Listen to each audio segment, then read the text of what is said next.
In this presentation, I will demonstrate how to modify a desktop computer in order to recover data from a single or a pair of hard drives. I will demonstrate on a Dell XPS 8500, which has a 3rd gen i7 processor, 16 gigs of RAM, and a Windows 11 operating system. There are other methods of data recovery such as USB device, which will work just fine, but the data transfer rate is much slower. I will show a direct SATA connection to the motherboard.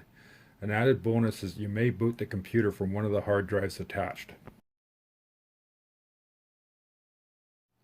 Remove the side panel and inspect the motherboard for the necessary SATA ports. You will require 2. Remove the power cord. Hold the power button for 5 seconds in order to drain the power from the PCU and surrounding components. Touch the outside of the case to prevent any static discharge to the motherboard. Now would be a good time to remove the dust from the power supply and CPU heat exchanger.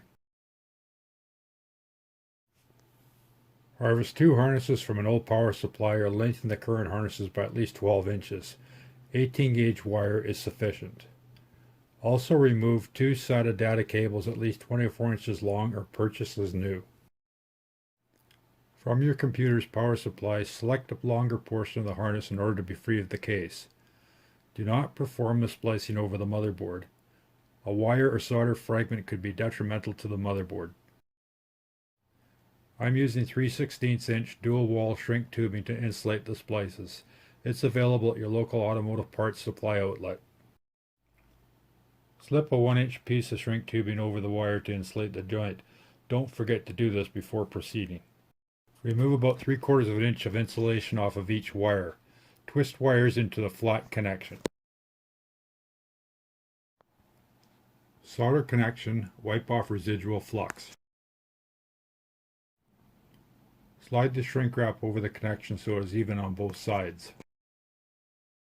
Heat the shrink wrap with a hot air source or flame. The tubing has a poly inner core. Once heated, it melts slightly and should be visible at both ends. Do not overheat. Remove the front bezel. Gently lift the tabs to loosen, then swing out to the right. Enlarge the hole in the case. I use side cutters to prevent metal fragments. Bend back sharp edges with a pair of pliers.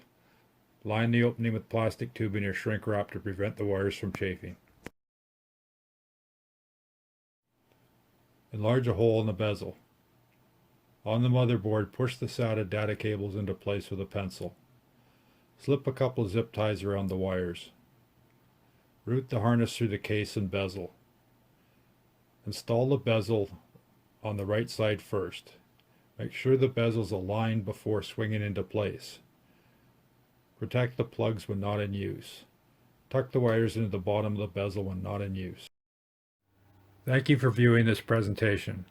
Please like and subscribe to enjoy more informational videos on Catman 550's channel.